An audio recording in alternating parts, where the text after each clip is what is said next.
안녕하세요. 저는 서초구에 살고 있는 30대 중반 여자입니다. 저는 나이에 비해 참 많은 일들을 겪은 것 같아요. 사고로 부모님도 잃고 남자한테 배신도 여러 번 당해봤어요. 그래도 열심히 살아보려고 혼자 아등바등거리며 버티고 있어요. 배신을 여러 번 당해봐서 나름 사람 보는 눈이 괜찮아진 줄 알았는데 꼭 그런 것만은 아니더라고요. 사람 보는 눈은 여전했어요. 그런 사람들만 골라잡는 게 제 주인가 싶기도 하고요. 그래도 저는 두 남자 덕분에 세상엔 믿을 사람 한 명 없다는 걸 깨닫게 되었습니다. 할 말이 정말 많은데 마땅히 털어놓을 곳이 없어서 이곳에라도 익명의 힘을 빌려 제 이야기를 해보려고 합니다. 저는 고등학생 때 트럭이 부모님 차를 덮치는 바람에 차가 전복되어 한순간에 부모님을 두 분 다 잃게 되었어요. 부모님 차를 덮친 상대는 면허가 취소될 정도로 음주를 한 상태였어요. 그 상황에서 제가 할 수 있는 일은 아무것도 없었어요. 그저 흰 천을 덮고 누워있는 부모님을 보며 장난치지 말라고 제발 눈 떠보라며 하염없이 우는 것. 저는 그거밖에 할 수 없었습니다. 부모님 장례를 마치고 집으로 돌아와 텅 빈 집을 쳐다보았어요. 아무도 없다는 걸 알면서도 괜히 부모님을 불러보았어요. 역시나 제게 돌아오는 답변은 없었습니다. 더 이상 대답해줄 사람이 없다는 걸 믿고 싶지 않았어요. 저는 학업에도 손을 놓고 한동안 멍한 상태로 지냈습니다.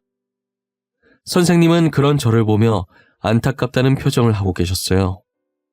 지우야, 이제 그만 슬퍼하고 다시 공부해야지. 너 대학교 가고 싶어 했잖아. 선생님이 도와줄게. 선생님, 저는 이제 공부하고 싶지 않아요. 아무리 성적이 좋아도 제게 칭찬해줄 사람이 더 이상 여기에 없어요. 부모님이 이런 모습 보시면 얼마나 속상해 하시겠어. 다시 부모님 만났을 때 혼자서도 이렇게 열심히 잘 살았다고 전해줘야지. 저는 선생님의 진심이 담긴 말씀에 다시 정신을 차리고 학업에 집중할 수 있었어요. 부모님은 돌아가시면서 제게 꽤 많은 재산을 남기고 가셨어요.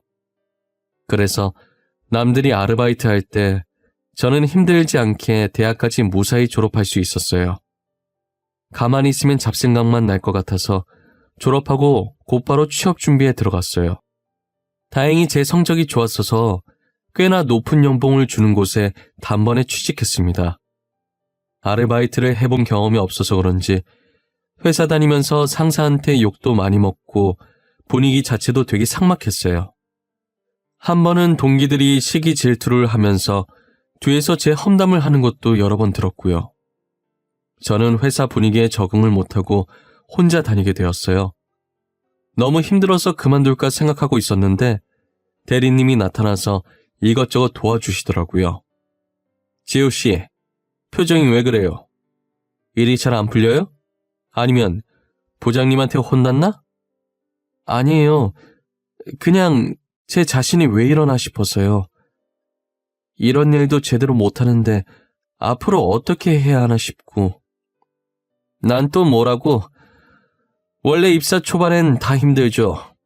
처음부터 잘하는 사람이 어디 있어요. 그렇긴 한데 제가 동기들보다 많이 뒤처지는 느낌이라서요. 열심히 해도 안 되니까 너무 답답해요. 앞으로 힘든 일 있으면 제가 지우씨 옆에서 열심히 도와드릴게요. 그러니까 쓸데없는 걱정은 하지 말고 같이 잘해봐요. 대리님은 나이가 저보다 3살 많았어요. 회사 일로 힘들 때 몰래 도와주고 조언도 아낌없이 해주셨어요. 저는 그렇게 대리님과 가깝게 지내기 시작했습니다.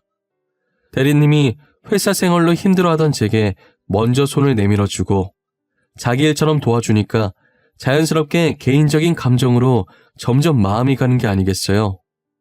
회식 날이 되자 대리님은 제게 술 안 마시고 싶으면 안 마셔도 된다고 하며 제 옆에 앉아 물과 휴지 등등 이것저것 챙겨주셨어요. 직원들은 그런 모습들을 보고 저희에게 짓궂게 장난을 치기 시작했어요. 대리님, 지금 뭐 하시는 거예요? 저희는 한 번도 챙겨주신 적 없으시잖아요. 맞아요. 요즘 계속 지우씨 옆에만 계시던데 설마 아니죠? 둘이 저희 몰래 뭐 있는 거 아니죠? 에이, 아니에요. 저희 아무것도 없어요. 그냥 제가 힘들어해서 대리님이 도와주시는 것뿐이에요. 있긴 뭐가 있다는 거야. 신입사원이 힘들면 도와주는 게 선배의 기본 매너지.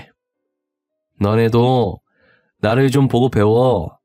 힘들어하는 신입들 챙겨주라고. 대리님은 직원들 장난에 젠틀하게 답해주셨습니다. 회식 때 어색한 분위기엔 게임만 한 게 없다며 게임을 시작했는데요. 평소 저는 게임을 잘 못해서 어김없이 벌칙에 걸리게 되었어요.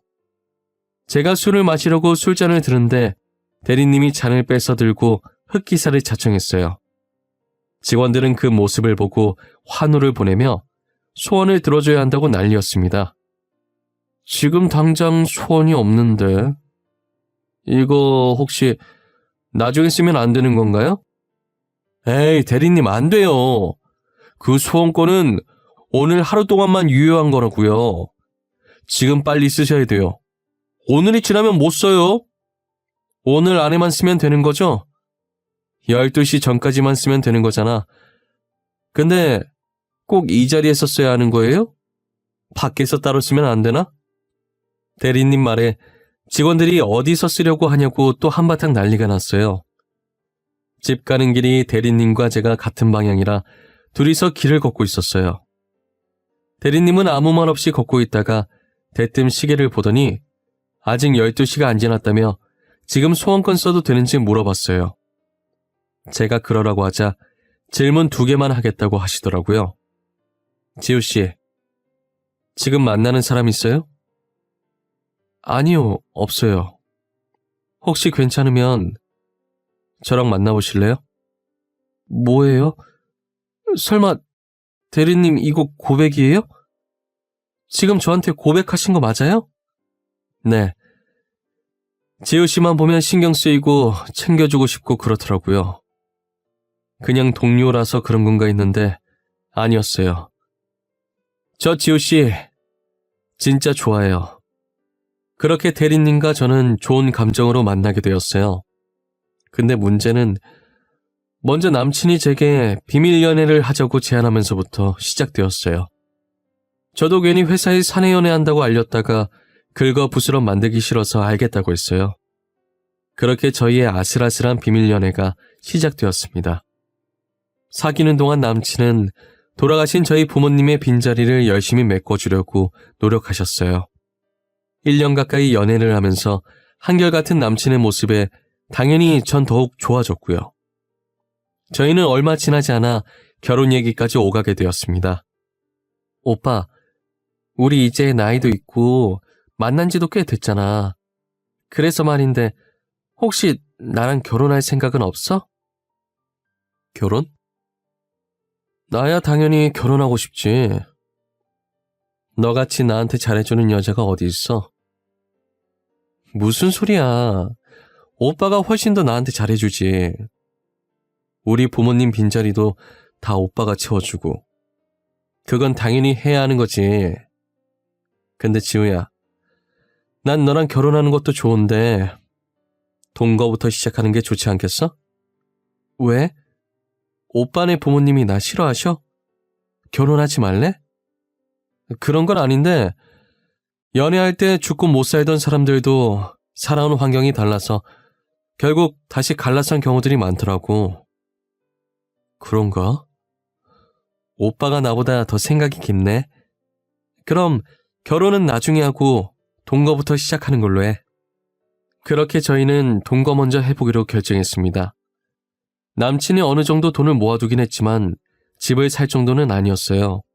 제가 반 정도 보태겠다고 했는데 한사코 거절을 하시더라고요. 어차피 저희 집은 저 혼자 살고 있어서 여기서 동거를 하기 시작했어요. 같이 사니까 제법 신혼부부 같고 좋더라고요. 하지만 이 행복도 그리 길게 가진 않았어요. 동거한 지 3개월 정도 됐을 때쯤 남친이 서서히 데이트도 미루고 약속이 잡혔다며 집에 늦게 들어오기 일쑤였어요.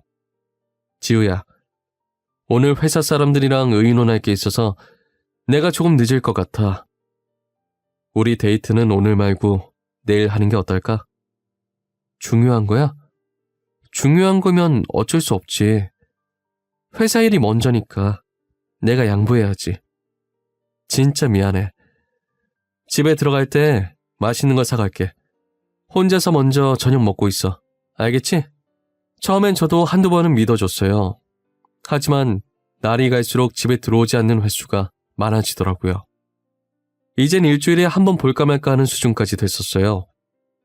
동거전 연애할 때보다 얼굴을 더 못 본 것 같았어요. 한 번은 대리님 옷에서 향수 냄새가 나더라고요. 저는 처음엔 대수롭지 않게 여겼었어요. 그 뒤에도 같은 향수 냄새가 이전보다 더 진하게 나길래 향수 샀냐고 물었습니다. 같이 일하는 동료 박대리 향수가 좋아서 자기가 좀 빌렸었다고 말하더라고요. 그런데 한동안 계속 그 향수 냄새가 나서 얼마나 좋으면 계속 남의 걸 빌렸으나 싶었어요. 나중에 제가 박대리한테 직접 물어봐서 몰래 깜짝 선물해 주려고 했어요. 저는 회사 출근하자마자 박대리한테 가서 무슨 향수 쓰냐고 직접 물어봤어요. 그런데 박대리 표정이 그게 무슨 말이냐는 듯이 변하는 게 아니겠어요? 박대리님, 혹시 무슨 향수 쓰세요? 향수요? 향수 같은 거 안 뿌리는데. 저 향수 사본 적도 없어요. 향수 안 쓰신다고요? 아닌데. 분명히 대리님 향수라고 했는데. 도대체 누가요? 저 향수 써본 적도 사본 적도 없어요.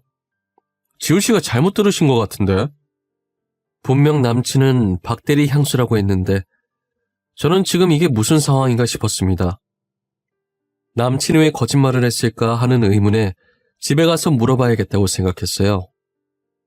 그러던 찰나에 탕비실에서 신주임과 마주쳤어요. 신주임한테서 남친이 빌려서 뿌렸다던 향수와 같은 냄새가 나더라고요. 그때부터 쎄한 느낌이 저를 감쌌습니다. 저는 신주임과 대리님의 관계를 의심하기 시작했어요. 평소 향수에 관심이 많던 저는 퇴근 후 곧장 백화점에 들렀어요. 백화점에 있는 모든 매장을 방문하여 그 향수를 찾아내는 데 성공했습니다. 그리고 남친이 집에 들어왔을 때 제가 사들고 온 향수를 보여줬어요. 갑자기 웬 향수야? 집에 자기 향수 많잖아. 설마 이거 자기가 놔주려고 산 거야? 이 냄새 익숙하지 않아? 오빠가 맨날 뿌리고 들어오던 향수잖아. 그렇네. 근데 자기야, 이 향수를 지금 왜 사온 거야? 아니, 오빠가 매일 박대리님 거 뿌리고 다니길래 남의 거 그만 뺏어 쓰라고 새로 하나 샀어. 제게 향수를 받은 대리님의 표정에서 당황하는 모습이 그대로 드러나더군요. 저는 아무렇지 않게 주방으로 가서 와인으로 분위기를 잡았습니다. 남친에게 와인을 왕창 마시게 해서 깊은 잠에 빠지게 만들었어요. 남친이 자고 있을 때 몰래 휴대폰 지문을 풀어서 먼저 카톡 대화 내용부터 봤어요. 제게 지난주에 친구 집에서 자고 온다고 했던 날 신주임이 아니라 서주임이랑 놀았더군요. 이번 주에도 약속이 있다며 못 들어올지도 모른다고 했었는데 그게 서주임과 호텔 예약해서 여행 가는 것이었어요. 모든 대화 내용을 제 휴대폰으로 옮겨놨어요. 당연히 제가 휴대폰을 사용했던 흔적도 깔끔히 없앴고요. 누가 업어가도 모를 정도로 자고 있는 남친의 자켓에서 차키를 꺼내 들고 나갔습니다. 남친 차에 가서 블랙박스 메모리칩을 빼서 새 거로 갈아 끼웠어요. 원래 들어있던 메모리칩을 들고 제 방에 있던 노트북에 꽂아 영상을 확인했습니다. 서주임이 1년도 넘게 남친 차를 타고 다녔더라고요. 둘이서 나눈 대화 내용에도 명백한 불륜 증거들이 있었어요. 저는 이 두 사람에게 제대로 복수해줘야겠다고 생각했어요. 남친은 친구 집에 놀러가고 있다고 남긴 메시지를 끝으로 연락이 끊겼어요. 저는 몰래 대화 내용이 있던 호텔 로비에서 시간 맞춰 기다리고 있었고요. 얼마 지나지 않아 체크인을 하러 들어오는 두 사람이 보이더군요. 저는 놓치지 않고 영상으로 그 모습들을 다 담았습니다. 그리고 제가 선물했던 향수를 들고 그들 면전에 뿌리기 시작했어요. 아! 박주임! 이게 무슨 경우 없는 짓이야! 박주임, 여기는 어떻게 알고 왔어? 지금 집에 있어야 할 시간 아니야? 왜 지금 당신이 여기에 있는 거야? 아, 지금은 내가 박주임이야? 너는 내가 여기 있는 게 중요하니? 니들이 하고 있는 짓들이 중요하지. 왜? 내가 못 올 곳이라도 왔나 봐? 넌 여기가 친구 집이니? 이거 다 오해야, 박주임. 내가 다 설명할게. 그러니까 조금만 진정해. 내 얘기 좀 들어봐, 제발. 오해? 오해는 무슨 오해야? 지금 둘이 떡하니 팔짱 끼고 호텔에 들어온 게 오해라고? 말 같지도 않은 소리 그만해. 남친은 나중에 자기가 다 설명하겠다면서 무릎을 꿇고 제 바지가랑이를 잡고 빌더라고요. 알고 보니 남친이 제 재산을 보고 일부러 접근한 거였어요. 실제로는 서주임과 더 오래 연애를 해왔더라고요. 서주임도 남친이 양다리였다는 걸 모르는 눈치였고요. 서주임은 처음에 제게 화를 내다가 저희의 대화를 듣더니 양다리였다는 걸 알고 남친 뺨을 때리고 호텔을 나갔어요. 저는 이 사실을 전부 회사에 내부 고발할 거라고 협박했습니다. 남친이 다시는 안 그러겠다고 비는데 그 모습도 정이 떨어지네요. 서주임은 아직도 정신 못 차렸는지 남친이랑 결혼하겠다고 난리더라고요. 제게 찾아와서는 남친한테서 떨어져 나가라고 하길래 회사에 양다리 걸친 카톡 내용과 모든 사실을 회사 내 어플에 익명으로 고발했습니다. 남친과 서주임은 회사에서 쫓겨나고 저도 회사의 정이 떨어질 대로 다 떨어져서 그만뒀어요. 저는 그 이후로 연애를 안 하겠다고 다짐하고 일자리를 고민하고 있었습니다. 평소 관심이 많았던 향수나 만들어 볼까 했는데 계속 그 일이 떠오를 것 같더라고요. 향수만큼이나 옷에도 관심이 많아서 부모님 재산으로 작은 옷가게를 하나 차렸어요. 아침마다 커피를 마시는 습관이 있는 저는 1년 동안 같은 카페에서 항상 똑같은 커피를 사 먹었어요. 그런데 카페에서 1년 넘게 같은 메뉴만 시키니까 알바생이 아는 척을 하더라고요. 항상 바닐라 라떼 시키시는 분 맞으시죠? 한 메뉴만 시키는 사람은 드물어서 기억하고 있었어요. 아, 네. 그럼 그거 하나 주시겠어요? 근데 왜 바닐라 라떼만 드세요? 질리실 텐데. 다른 커피들도 맛있어요. 다음에 오시면 죄송한데 제가 조금 바빠가지고요. 지금 오픈 준비해야 해서 빨리 가봐야 하는데. 제가 차갑게 대답하는데도 뭐가 그렇게 좋은지 알바생은 싱글벙글 웃으면서 커피를 주더라고요.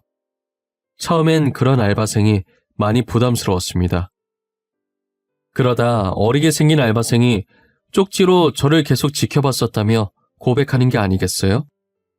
연애 안 한 지도 오래됐고 그 일 있고 시간이 많이 흘러 이젠 저도 많이 무뎌진 것 같았어요. 그래서 카페 알바생과 한번 사귀어볼까 싶어서 만나게 되었습니다.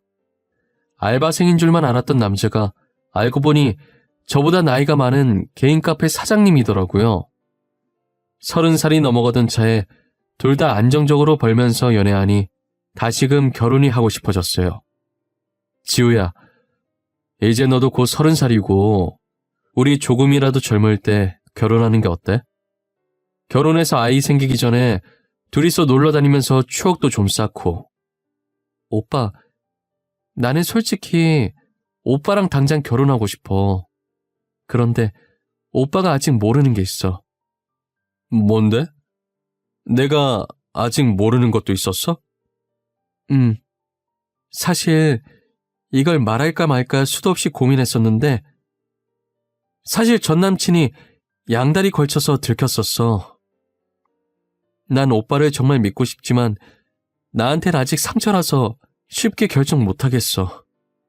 그런 일이 있었는 줄 몰랐어. 그런 건 나한테 말해도 돼. 내가 자기를 너무 부담스럽게 했나 보다. 내 말은 너무 신경 쓰지 마. 괜찮아지면 다음에 다시 얘기하자. 이 사람이면 괜찮겠다 싶었지만 그래도 세상에 믿을 사람 없다잖아요. 저는 같은 실수를 2번 다신 하지 않겠다고 생각했습니다. 새로운 남친은 자세히 알아보고 안전하게 결혼해야겠다는 생각에 몰래 뒷조사를 하게 되었어요. 남친은 제게 자기 부모님도 소개시켜주고 자기는 당당하다며 자신의 휴대폰 비밀번호도 알려줬었어요. 그런 남친의 모습을 보고 이 사람은 정말 숨기는 게 없다고 생각했습니다. 안심하고 제 집에서 동거를 시작했어요. 남친과 반년 정도 동거하면서 여전히 잘해주는 모습에 평생을 같이 해도 되겠다 싶었어요. 그래서 결혼하려고 정식으로 남친 부모님께 인사드리고 갔고요. 속전속결로 드레스 예약하고 결혼 날짜에 식장까지 잡아놨습니다. 결혼 전날 이것저것 준비할 게 많아서 피곤하더라고요. 할 일을 끝내고 나니 졸음이 쏟아져서 저는 일찍 잠들었어요. 그러다 잠시 잠에서 깼는데 옆에 있어야 할 남친이 없었어요. 문 쪽으로 다가가니 남친이 거실에서 몰래 누군가와 통화 중이더라고요. 여보라고 말하는 남친의 목소리에 두 귀를 의심했어요. 저는 본능적으로 휴대폰을 들어 몰래 찍고 있었죠. 바보같이 제가 잔다고 생각한 건지 당당하게 스피커폰으로 통화하고 있어서 상대방 목소리도 선명하게 들리더라고요. 여보, 이번 일만 잘 끝나면 여보한테 명품백 2-3개? 그건 그냥 사줄 수도 있어. 조금만 기다려봐. 알겠지? 진짜? 빨리 여보가 하는 일 끝났으면 좋겠다. 나 지금 너무 기대돼. 친구들한테 자랑할 거야. 당연히 자랑해야지. 앞으로 자기한테 좋은 거 더 많이 해줄 수 있어. 나 믿지? 그러니까 조금만 기다려줘. 알고 보니 남친은 이미 여친이 있었습니다. 제 재산을 뒤로 빼돌릴 생각으로 사기 결혼을 결심한 것이었어요. 그리고 시어머니와 시아버지도 돈 주고 연기를 부탁한 사람들이었더라고요. 남친은 애초에 제게 사기칠 목적으로 다가온 거였죠. 이 사실을 알고 화가 난 저는 평생 잊지 못할 결혼식을 만들어주겠다고 생각했어요. 모두가 보는 앞에서 망가져가는 남친의 모습을 상상하니 그렇게 짜릿할 수가 없었습니다. 결혼식장에서 남친과 나란히 입장 후 축가 부르는 시간이 다가오고 있었어요. 저는 사회자에게 축가 부르기 전에 제가 따로 준비한 게 있다고 말했죠. 오빠를 위해서 선물 하나를 몰래 준비했어. 내가 준비한 영상을 보면 이 순간을 평생 잊지 못할 거야. 난 지금도 너무 행복한데 무슨 선물까지 준비했어. 도대체 언제 준비한 거야? 결혼 전에 많이 바빴을 텐데. 틈틈이 준비했지. 내 성의를 봐서라도 잘 봐줘. 오빠의 눈부시게 화려했던 순간들을 담아봤으니까. 곧바로 전날 찍어놨던 영상을 틀어버렸습니다. 그 영상을 본 남친은 당황해하며 얼른 끄라며 소리치고 난리였어요. 남친은 끝까지 거짓으로 무장했더라고요. 하객들도 다 알바였고 그중 한 명이 영상을 보자마자 불륜 현장이라며 실시간으로 인터넷에 올렸어요. 당연히 결혼식은 엉망이 됐고 불륜 영상이 빠르게 퍼지면서 남친의 카페 정보까지 다 뜨게 됐어요. 결국 카페 주인이 불륜남이라고 동네에 소문이 퍼지면서 카페는 쫄딱 망하고 말았죠. 2번씩이나 남자한테 상처받은 저는 이제 하고 있는 일에만 몰두하기로 했습니다. 한 번은 SNS 스타가 저희 가게를 방문해서 쇼핑하는 사진을 찍어 올린 겁니다. 그 사진을 본 팔로워들이 저희 가게를 알아낸 후 빠르게 입소문이 났어요. 작은 옷가게에서 시작했던 제가 이제 인터넷 쇼핑몰까지 나아가 성공하게 되었습니다. 저는 제 힘으로 열심히 번 돈과 부모님의 재산으로 평생 혼자 살 생각이에요. 그런데 제가 성공했다는 걸 알았는지 첫 번째 전 남친한테 잘 사냐고 연락이 왔었어요. 저와 이혼하고 그닥 잘 사는 것 같지 않더라고요. 지우야, 요즘 너네 가게 SNS에 많이 보이더라. 네 생각이 나서 연락해봤어. 잘 지내? 내 생각을 네가 왜 해? 나는 너랑 헤어지고 훨씬 잘 지내. 서주임은 너가 나한테 연락하고 다니는 거 알고 있니? 걔 말은 하지 마라 짜증나니까. 걔 나보고 결혼하자 하더니 결혼한 지 1년도 안 된 애가 바람펴서 이혼한 지는 꽤 됐어. 그거 듣던 중 반가운 소리네. 네가 한 말 중에 제일 재밌다. 끼리끼리 만났구나 아주. 너도 당해보니까 어때? 내가 전에 너한테 진짜 나쁜 짓 했더라. 그래서 지금 천벌받나 봐. 나 진짜 반성 많이 했어. 다신 안 그럴 테니까 한 번만 용서해주라. 진짜 그러고도 나한테 용서를 구하니? 역시 인간은 절대 고쳐 쓰는 게 아니라고 했어. 구질구질하게 나한테 다시는 연락하지 마. 저는 단칼에 거절했지만 나를 만만하게 보고 다시 연락한 건가 싶은 생각에 제대로 응징해줘야겠다고 생각했습니다. 첫 번째 남친은 현재 대출받아서 음식 장사를 하고 있었어요. 뻔뻔하게 연락하는 태도에 짜증나서 제가 그 음식점에 찾아갔어요. 멍청한 전 남친은 제가 자기랑 다시 시작하려고 온 줄 알았는지 환하게 웃더군요. 그런 남친의 면전에 건물 계약서를 들이밀었어요. 지호야, 네가 여기는 어쩐 일로 왔어? 나 보러 여기까지 온 거야?